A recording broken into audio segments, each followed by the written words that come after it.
प्रेमी सज्जनों,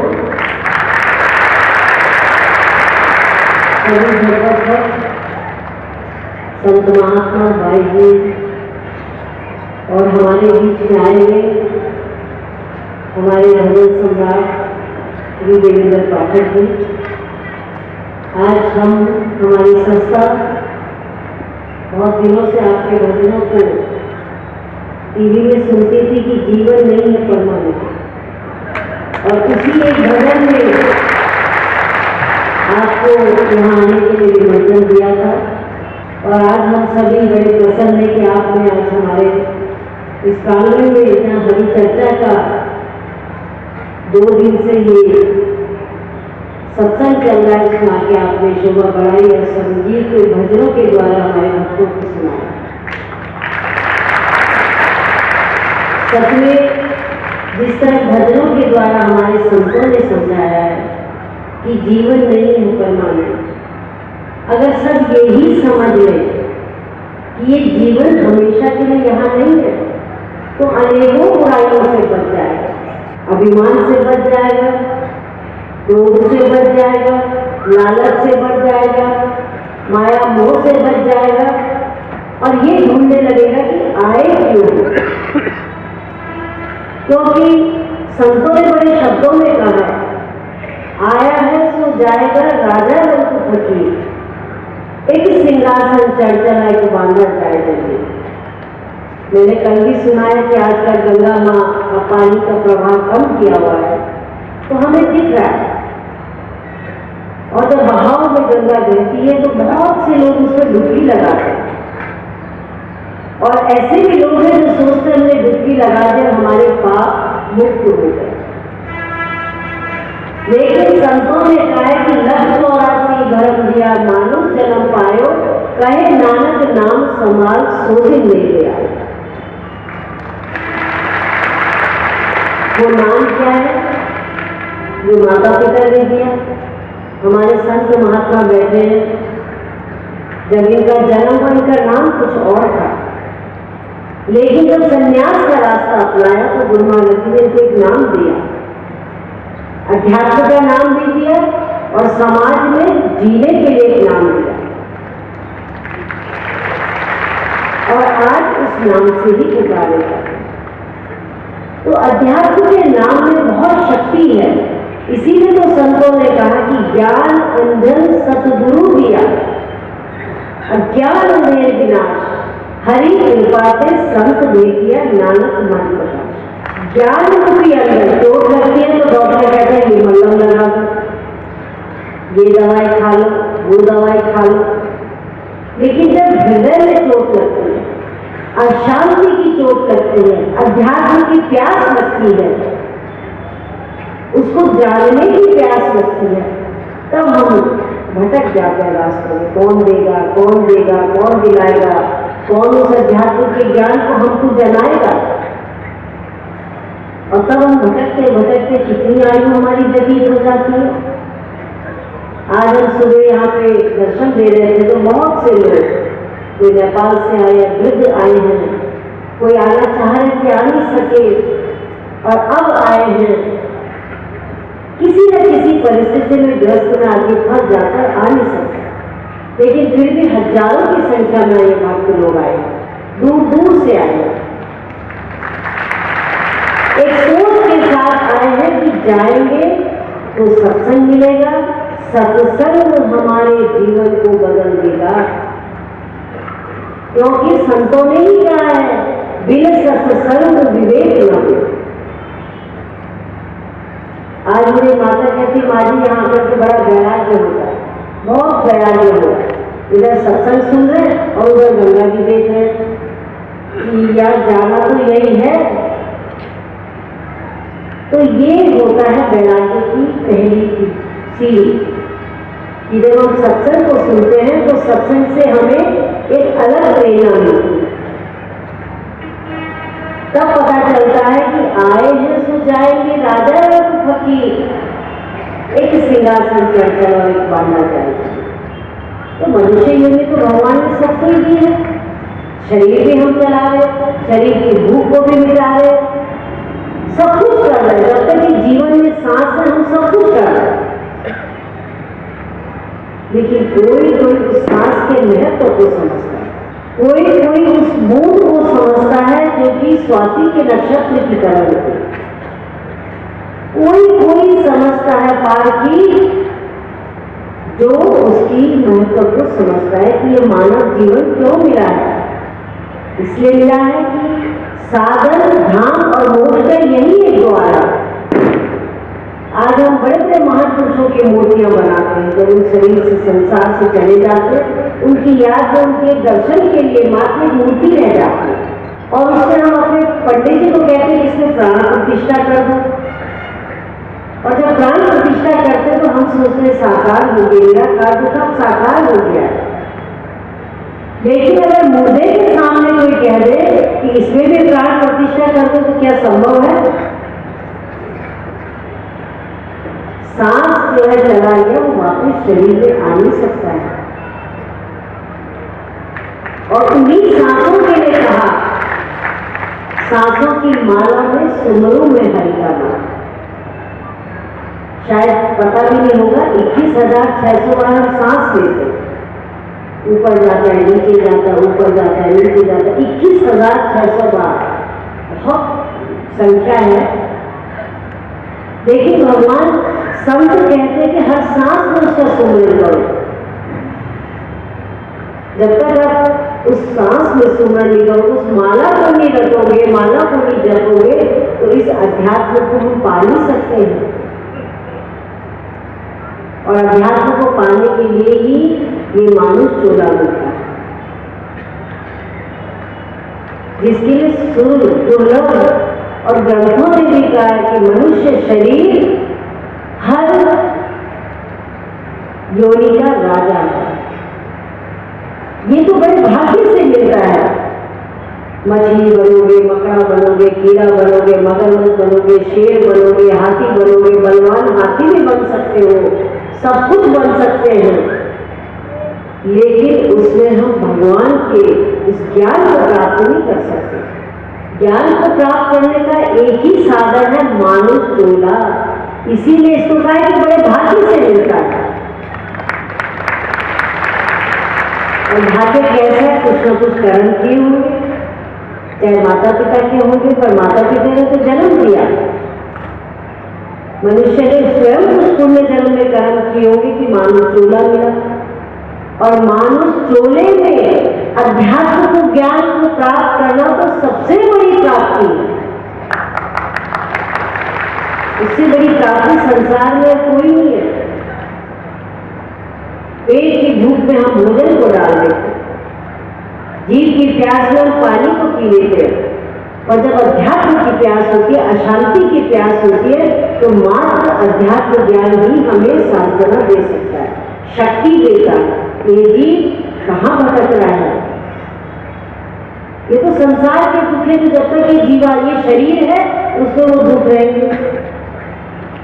50 का हो, चाहे 40 का हो, चाहे 20 का हो। आज तो 60 साल का आदमी ज्यादा काम कर लेता है, 20 साल वाला कहता मैं थक गया। अपने युवाओं को देखा होगा जो हमसे बड़े बड़े भी हैं, हमसे थोड़े छोटे भी, हमारे साथ के भी हैं, बहुत काम करते हैं। लेकिन छोटे बच्चे जो 20, जिसको हम कहते थे यौवन अवस्था, जिसमें पांडवों ने सहाय किया, पांडवों ने भक्ति को प्राप्त किया, उस अवस्था में अगर आज के बच्चों को कहेंगे कि भैया उठो, ये छोटा सा काम कर दो, तो कहेंगे डिस्टर्ब मत करो, ये सो रहे। आज की स्थिति ये हो गई। लेकिन जो भगवान के नाम में जुड़ जाता है, नाम जो है एक इतनी महाशक्ति का काम करती है कि वो जीवन को बदल देती है। जीवन कब बदलता है? जब हमारा मन बदलता है। जब भगवान कृष्ण चले गए तो संत समझाने लगे गोपियों को कि ये गोपियों, उसके लिए मत लो, वो तो छलिया है, आज यहाँ कल वहाँ कल वहाँ, वो तो तुम्हें छल के चला गया। हर तरफ से उनको समझा देते, तो गोपियाँ कहती नहीं, जो मन हमारा एक ही है, एक मन होगा, वो तो भगवान के साथ चला गया, तो हम निर्जीव हैं। हमारे जीवात्मा में आत्मा नहीं है, शरीर से है, पर हमने तो मन को अपने भगवान के चरणों में दे दिया। तो ऐसे जीवों का कल्याण क्यों नहीं भगवान करेगा कि जिसने जब मैं था तब हरि नहीं, अब हरि है मैं नाही, प्रेम गलियती साथी तामे दूर समाप्त। उस मैं को समाप्त कर दिया कि मैं कौन हूँ, मैं गोपी हूँ कि मैं ग्वाल बाला हूँ कि मैं कृष्ण की भक्त हूँ, मैं को समाप्त कर दिया। और कहा वो तो हमारे जीवन के रस को लेकर के चला गया, हमारी आत्मा को ही लेकर चला गया, हम कैसे उसके बिना जी सकेंगे। ऐसा प्रेम कोई भक्त करेगा तो क्यों नहीं भगवान प्रकट होगा। भगवान की भक्ति, भक्त की भक्ति ही भगवान को प्रकट करती है। चाहे हम भजनों के द्वारा सुने, चाहे हम आपके संदेशों के द्वारा, चाहे संत महात्माओं के सत्संग के द्वारा सुने, लेकिन मत एक ही है। भजनों के द्वारा भी समझाया जाता है कि जीवन परमानेंट नहीं है। संत महात्मा में कहते हैं कि आया है सो जाएगा, राजा रहो फकीर, एक सिंहासन चढ़ चला एक बांधा जाए जाएगी। आए हो तो जाने की गिनती शुरू हो जाती है। लोग जन्मदिन मनाते हैं, कभी किसी का कभी किसी का, और केक काटते हैं, मोमबत्तियां बुझाते हैं, एक प्रथा चल गई है। पूजा करते हैं, अपने अच्छे स्वस्थ जीवन के लिए हम प्रार्थना करते हैं भगवान से, अपने माता पिता से, पितरों से। लेकिन हम क्या कर रहे हैं? वो मोमबत्ती जला के हम बुझा रहे हैं, पर एक साल और कम हो गया है, ये बढ़ ही रहा है, एक साल और कम हो गया। और ये भी पता नहीं कि कितने साल और है। ये भी पता होता तो स्वाभिमान तो और अभिमान ही बन जाता कि मुझे तो इतने साल जीना ही। तो ये संसार जो है जीने और मरने का एक स्टेशन है।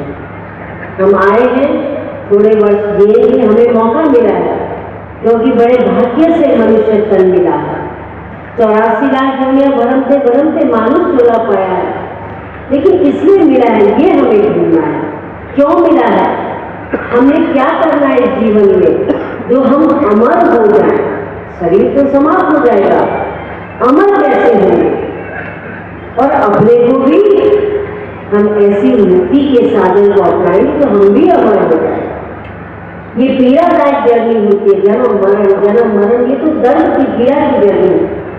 ये यात्रा ऐसी है, आना है और जाना है, आना है और जाना। जिस तरह ट्रेन चल रही है, हर का स्टेशन आ रहा है, सवारी चलती जा रही है, ट्रेन से उतरते जा रहे हैं, पर आए इसलिए यही सत्संग में प्राप्त। बड़े भाग्य पाइए सत्संगा, बिना ही प्रयास हो तो भवभंगा। बिना ही प्रयास के सारे जो भ्रम होते हैं जीवन के वो दूर हो जाते हैं। कोई सोचे कि मुझे धन का गुमान है, कोई सोचे मुझे पुत्रों का गुमान है, कोई सोचे मुझे पत्नी का गुमान है, पति का गुमान है। ये सब सत्संग में पता चलता है कि है क्या असली जीवन। किसी पति के साथ पत्नी मिल जाएगी, कोई होगा बिरला, एक दो केस की जो साथी दोनों स्वर्ग हो जाएगा। लेकिन हाँ, अगर भक्ति में साथ लगे होंगे तो भगवान कहते हैं, संत महात्मा कहते हैं कि दोनों की सदगति होती है। और अगर एक इस तरफ चल रहा है, एक उस तरफ चल रहा है, तो वो ट्रेन जो है पटरी में सीधी नहीं चल सकती। किसी का अंत कैसा होगा, किसी का अंत कैसा होगा। तो सत्संग जो है, संतों का जो संग है, वो हमें सिखाता है छोटी से छोटी बात, बड़ी से बड़ी बात की जीवन को कैसे जीते। ये सांसों की जो माला है, दिन रात पहले हम जान ही गए।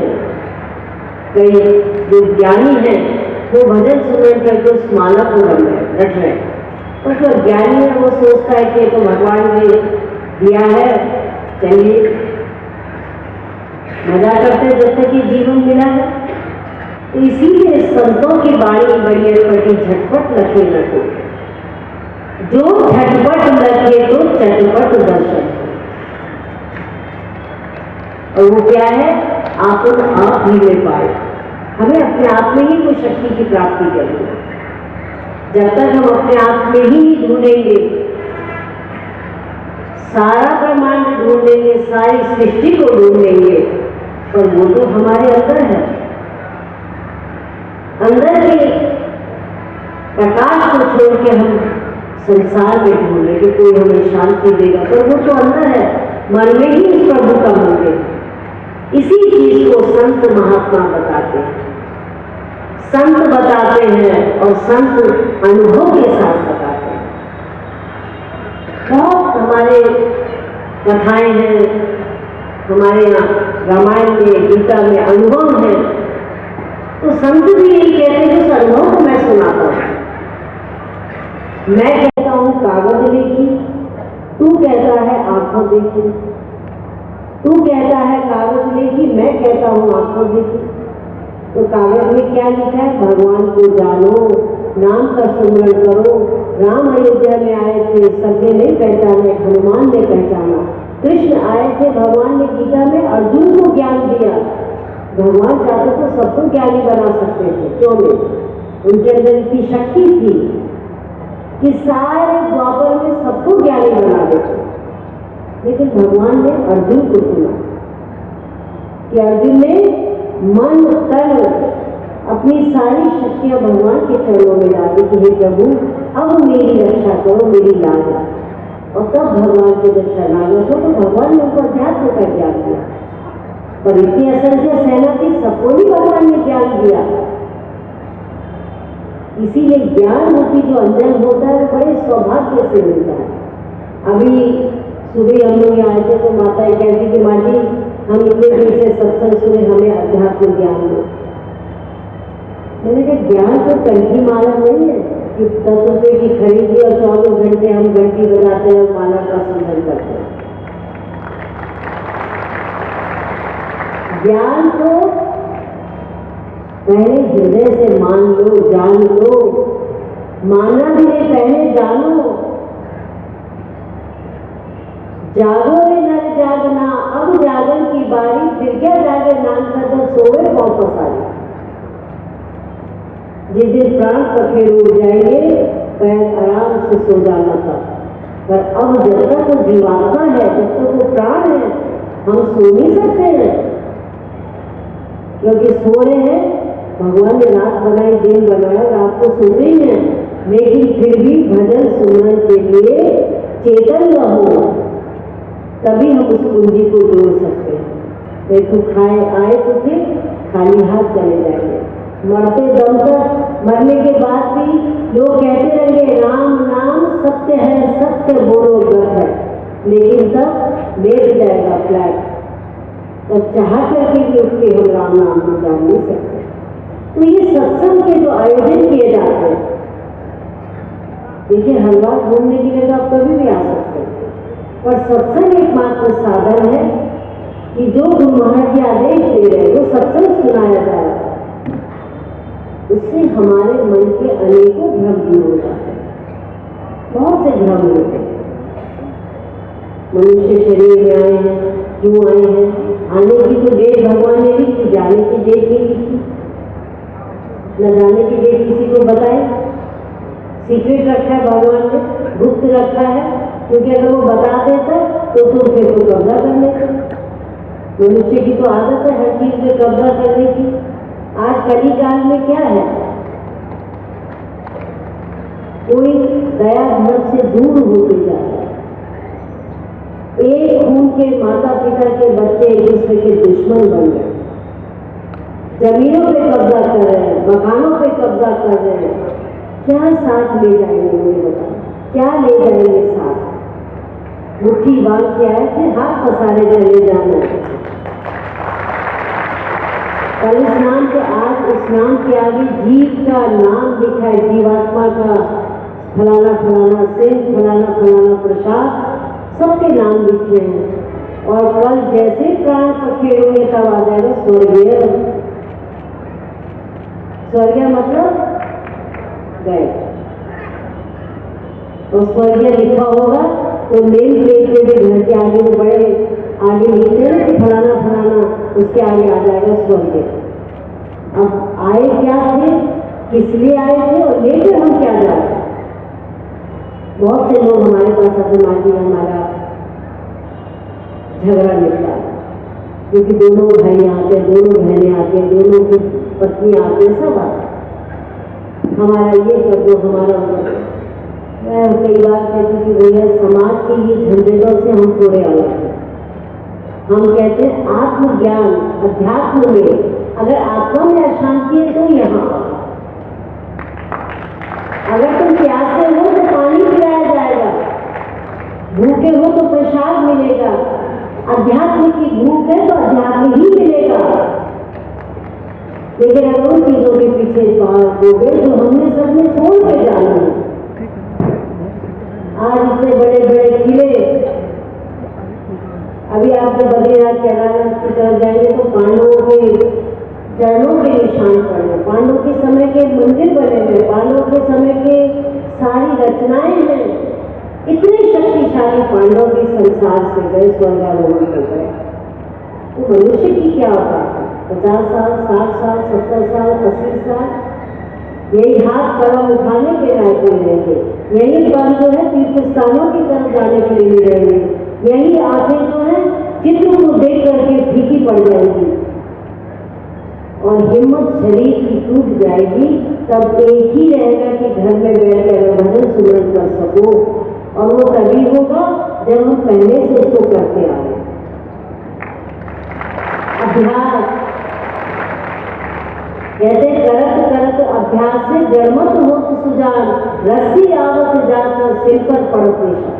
कितनी मजबूत स्टील होती है और रस्सी तो नाजुक होती है, कितनी भी मोटी होगी तो रस्सी को काबू नहीं कर सकती पत्थर का। लेकिन अभ्यास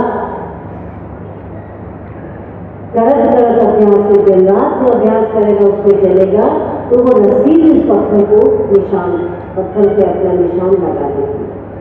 कितना भी कठोर हृदय होगा, पत्थर से भी पाषाण की तरह हृदय होगा, उसमें भी अगर भगवान का नाम का स्मरण रोज करेंगे तो उसमें भी उसकी आत्मा निशान पड़ जाएगा। उस पत्थर में भी भगवान अपना आशीर्वाद देगा। तो ये है शक्ति अध्यात्म के ज्ञान की। जब अर्जुन असहाय हो गया, इधर ताऊ जी खड़े, इधर चाचा खड़े, इधर वो खड़ा है, इधर गुरुजन खड़े, सारे जो है अपने से इष्ट खड़े हैं, तो हथियार डालने लगता है। अध्यात्म का ज्ञान देते हैं भगवान कृष्ण मध्य क्षेत्र में, अर्जुन तू घबराने तो सत्य के लिए लड़ रहा, तू अकेला मत सोच अपने आप को, तू सत्य के लिए लड़ रहा, तू 10 इंद्रियों से युद्ध कर, 11वें मन से तू मेरा सुमरण कर। कितनी शक्ति दी भगवान ने, इसलिए भी कि अर्जुन समर्पित हो गया था भगवान के। अर्जुन के अंदर मैं नहीं था, अर्जुन भगवान के अंदर समर्पित हो गया था, उनके चरणों में थे, प्रभु मुझे रास्ता दिखाओ। और रास्ता दिखाया भगवान ने हमेशा के लिए जीत करके, और आज्ञा दी 10 इंद्रियों से युद्ध कर, तू मन से सुमरण करता रहे और इन हाथों से तू युद्ध कर।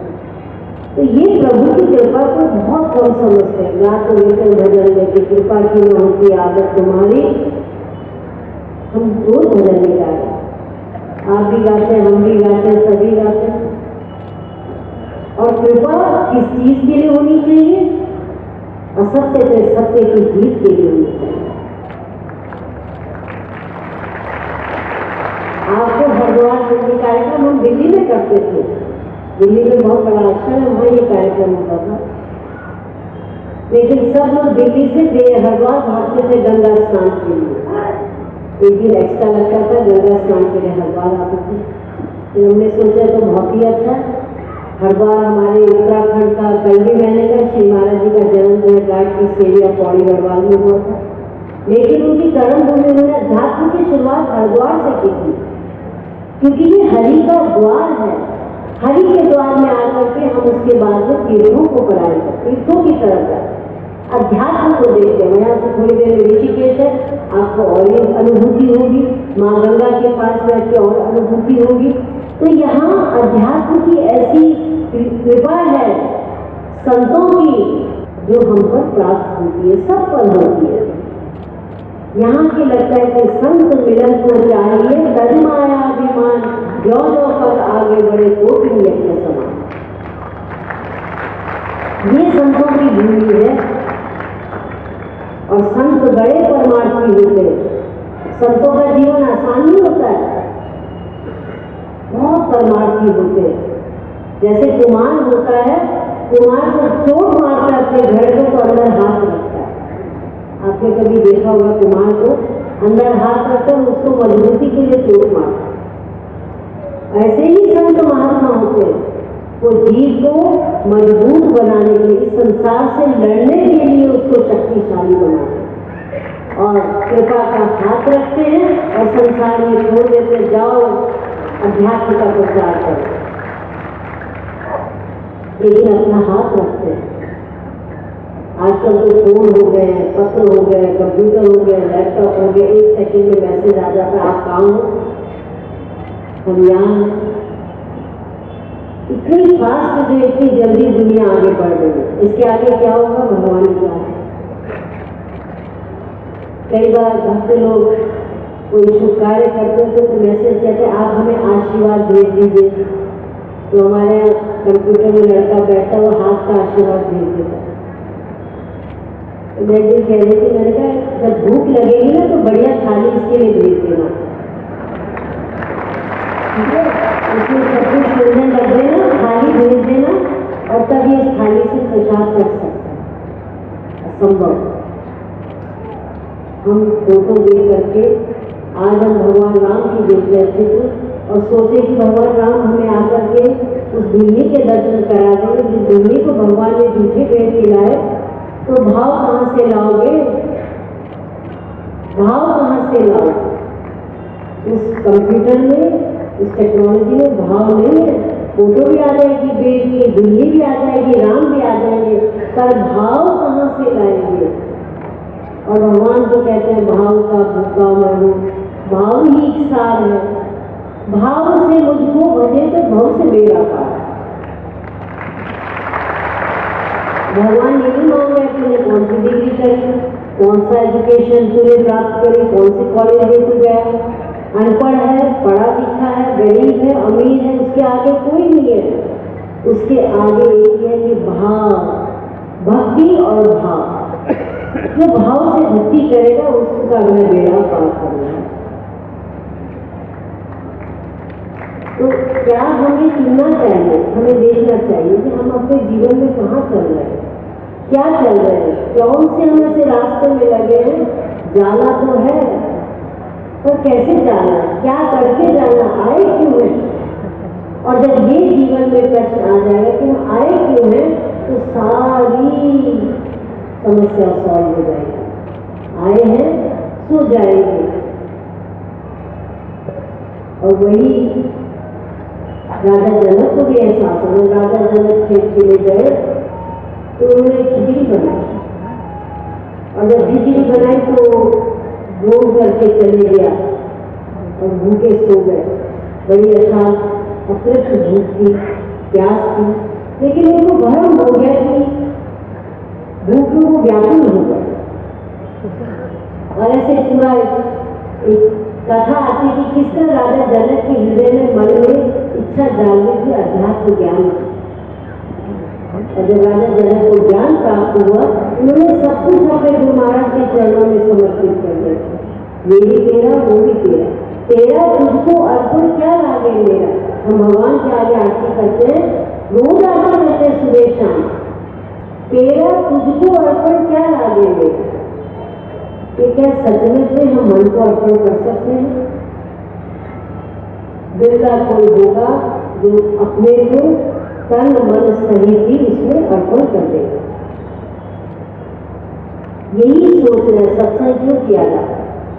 ये जो 2 दिन का मेला है, इस तरह से मेला चल रहा है अध्यात्म का।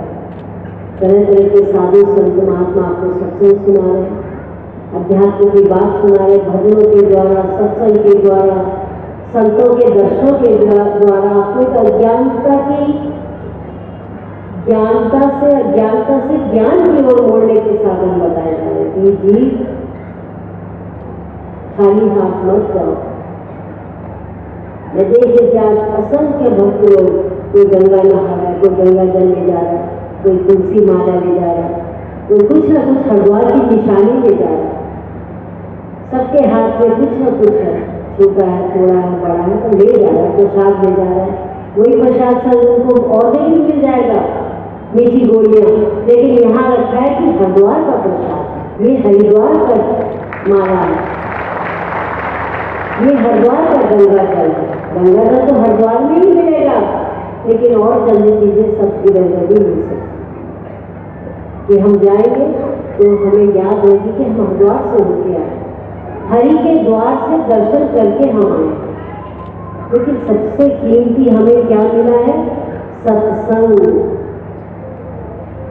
और बिना सत्संग के विवेक की प्राप्ति नहीं होती। जब हम सत्संग को सुनते हैं तो यहाँ पर बहुत से लोग आज कह रहे थे कि हमें आश्रम में रखो, हमें सेवा में लगा दो, हमें पहाड़ में भेज दो, हम करेंगे, ज्ञान का प्रचार करेंगे। तो मैंने ये इनको कहा, मैंने पहले अपने आप को सुधारो, पहले अपने आप का हम जीवन बदले। जब मैं था तब हरि नहीं, अब हरि है मैं नहीं, प्रेम विद्या के साथ में काम में दृढ़ समा। उस मैं को आपको छोड़ना पड़ेगा। मेरा मेरा करते रहोगे तो अंतिम समय में भी संसार से खाली हाथ जाओगे, कुछ साथ नहीं जाएगा। वो कफन भी जो चढ़ाया जाता वो भी जल करके टूट जाता। वो शरीर भी जिसके सारे जीवन हमने सेवा करी है वो शरीर भी समाप्त हो जाए। बड़े बड़े महापुरुषों को शरीर त्यागने पड़े, जब समय आया बड़े बड़े महापुरुषों को शरीर त्यागने पड़े। एक समय के लिए संसार में आए थे, समय पूरा हुआ, चले गए। दोबारा आओगे तो भूत बन के दिखोगे, फिर रिश्तेदार के लिए भूत आ गया। तो ये सब हम लोगों के जीवन का, मनुष्य के जीवन की यही गतिविधि है। तो ये समझना होता है सत्संग के द्वारा कि आए क्यों, और बार बार हम उसी चीज पे जोर देते हैं कि ज्ञान अंजन जो गुरु महाराज जी देते हैं, हमें सद्गुरु ने दिया, श्री माता जी ने दिया, आज तुम्हारे लिए उपलब्ध है। ज्ञान अंजन जो सद्गुरु देते हैं वो हमारे जीवन के अंधकार को मिटा देते हैं। और जब जीवन का अंधकार मिट जाता है तो क्या आता है? प्रकाश। और जब जीवन प्रकाश में हो जाता है तो कुछ और है ही संसार में। वही तो असली पूंजी है जिसके लिए ये सारा आयोजन किया जा रहा है कि ये जी अपने आप को जाने। और जो हमारे अंदर है एक दर्पण की तरह है, दर्पण बहुत वर्षों पुराना अगर दर्पण हो जाए, अगर आप उसको चेहरा देखना चाहेंगे तो धूल मिट्टी से ढका है, लेकिन जब उस दर्पण को आप साफ करेंगे तो क्या दिखेगा? आपका स्वयं का चेहरा दिख जाएगा। इसी तरह ये दिख है, इसमें माया मोह अंधकार का दर्पण में धूल मिटी हुई है, धूल पड़ी हुई है। लेकिन सत्संग के द्वारा, सेवा के द्वारा, भजनों के द्वारा एक करंट लगता है। जैसे छोटा छोटा करंट लगता है ना, तब अनुभूति होती कि है क्या। तो स्वामी जी भजन गाते हैं कि लाइफ जो है जीवन परमानेंट नहीं है। रोज सुनो एक बार भजन को कि परमानेंट तो कुछ है ही। ये जो तन का कपड़ा है ये भी एक दिन पुराना हो जाएगा, ये जो यौवन भगवान ने दिया ये भी पुराना हो जाएगा, बुढ़ापा भी एक दिन आएगा। जो जोश है सेवा करने का वो भी वृद्ध हो जाएगा। तो क्या ऐसी चीज है जो हमेशा हमारे जीवन को चलाती ड्राइव करती है हमारी लाइफ, वो है अध्यात्म की शक्ति। जब तक हमारे अंदर वो अध्यात्म की शक्ति है हम अपने जीवन को समझ सकते हैं। तब आया गया कोई है। कई संत लोग बहुत मिलने के लिए आते हैं, कहते मैं कितना बुजुर्ग दिख रही हूँ, पिछले साल से ज्यादा बुजुर्ग दिख रही हूँ। तो कहते हैं क्या जीवन में? हमारा तो उनका साथ में है, कमांडर है, जिस दिन आज्ञा होगी चले जाएंगे। निडर, मृत्यु से कोई डर ही नहीं है, मृत्यु से बेखौफ है। क्योंकि न लेकर आए थे ना कुछ छोड़ के जाना, जो कमाई है वो साथ जाएगी। तो ये होता है सत्संग के सुनने से और अध्यात्म को जानने से। अब जितनी भी समय हमें बची है हम उसके जीवन को जिए।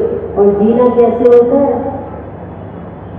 खाना पीना सो जाना सब काम है पशु समान। एक भजन आता है कि खाना पीना सो जाना सब काम है पशु समान, क्यों दे मनुष्य की धारी। खाना पीना सोना सब काम तो पशु के समान वो भी करता है, पर मनुष्य की देह जो हमें धारण करी है वो क्यों करी है? और उसी धारण देह से हमें बहुत से तत्वों की प्राप्ति होनी है। इसीलिए का एक नाम संसार में ताते, कई नाम है संसार में ताते मुक्ति न होए, आदि नाम जो गुप्त जपे बूझे बिरला को, वो आदि नाम अध्यात्म का ज्ञान है। तो आप लोग पल्ला झाड़ के मत जाना, कुछ ना कुछ शब्द अपने जीवन में ले जाओ, कुछ ना कुछ सीख करके जाओ, कुछ ना कुछ कुंजी ले जाओ। जिसमें एक बर्तन में गंगा जल ले जा रहे हैं, गंगा जल ही आती है, उसमें गंगा जल ले जा रहा है, कोई चित्र खरीद रहा है, कोई कुछ खरीद रहा है, पर ये सोचो ये तो बेमौत दौलत मिली है, इसका तो कोई मोल ही नहीं है। जो हमें अध्यात्म की ताकत है इसका कोई मोल नहीं है। मोल तो उन सांसों का है जब 21,600 बार सांस ले रहे हैं, वो बेमोल है, तो दोबारा नहीं मिलने वाला। उसी सांसों की माला में ऐसा प्रयास करें हम सुमर के उतरे इस पावन पास और दर्शन भी करें, भजन सुमरण करें, अपने जीवन को धन्य बनाएं। आप बैठेंगे तो कोई भी एक दिन बच्चा जरूर पूछेगा मेरे माता पिता क्या करते हैं, जरूर पूछेगा। जब उसको बुद्धि आएगी वो पूछेगा, अपने बच्चों को भी समझाएं। आज हमारे भारत की अवस्था ऐसी हो रही है कि बहुत ही अध्यात्म से दूर हो गए, और जब तक हम अध्यात्म से नहीं टिके रहेंगे तब तक हम संसार में भटकते ही रहेंगे। तो भूत बनने से तो अच्छा है कि महामानव बने। भूत बनेंगे तो आत्मा भटकती रहेगी, लेकिन अध्यात्मवादी बनेंगे तो हम अपने जीवन को आगे भी चला सकते हैं। इसलिए खूब भजन सुमरण करें। बहुत से क्षेत्रों से कार्यक्रम की लिस्ट आ रखी है, समय से उनको देंगे। अभी कई जगह इलेक्शन हो रहे हैं, कई जगह कुछ जरा शांति से अच्छे समय में सोच करके कार्यक्रम करना। ये नहीं कि चिट्ठी में लिख दिया तो मानी तुरंत आए। सत्संग तो है, सत्संग तो जीवन का आधार ही है, सत्संग ही जीवन है। जीवन में सत्संग के बिना कुछ भी नहीं है। चाहे कबीरदास जी कहने लगे चलती चाकी देखिए दिया कबीरा रोए, दो पाटन के बीच में साबुत बचा न कोई। तो कबीरदास जी का बेटा जो कमाल था वो ज्ञानी था, उसको सोच की समझ की कहने नहीं पिताजी चलती चाकी देख के दिया कमाल खटाए, जो कील से लगा रहता को कान। कील क्या है? वो धुरी है, उसमें जो अनाज चिपक जाता है वो नहीं पीसा जाता, वो पिसता ही है पत्थरों के बीच में। इसी तरह माया के चक्र में सोच से चलो, अच्छे संस्कारों से चलो, सेवा करो। कल आपने देखी होगी कितनी सेवा होगी, असंख्य, हमें मालूम भी नहीं है कि कहाँ सेवा हो रही है, कहाँ किसी को जीवन दान मिल रहा है, कहाँ किसी का कुछ हो रहा है, सेवा चल रही है। जिस तरह भजन आते हैं हंस जी के नाम का तुम ले लो सहारा, वो भी अज्ञानी भी जिसको स्वास्थ्य ठीक हो तो वो भी पढ़ता है कि नहीं हंस जी के नाम का तुम ले लो सहारा, इस नाम ने ही हमें जीवन दान दिया। एक एम्बुलेंस घर में आ गई, तो बहुत सी सेवाएं चल रही। तो सेवा और सत्संग ही हमारा जीवन होना चाहिए। जब आपकी आत्म रक्षा हो जाती है ज्ञान के द्वारा, तो आपको दूसरे की मदद करनी चाहिए, दूसरे अशांत व्यक्ति को समझाना चाहिए। संसार में तो दुखी दुख है, कोई पुत्र के दुख से दुखी है, कोई पुत्री के दुखी है, कोई पिता से दुखी है, कोई माँ से दुखी है, कोई ग्रस्त से दुखी है, कोई धन ना होने से दुखी है, कोई ज्यादा धन होने से दुखी है। सुख कहाँ है इस संसार में? जब भगवान राम को भी सुख नहीं मिला तो कहाँ सुख है? वनवास दे दिया, जाओ आज भगवान को पूजा कर रहे थे, उस समय भी तो पूजा करने वाले होंगे, उन्हें बनवास दे दिया।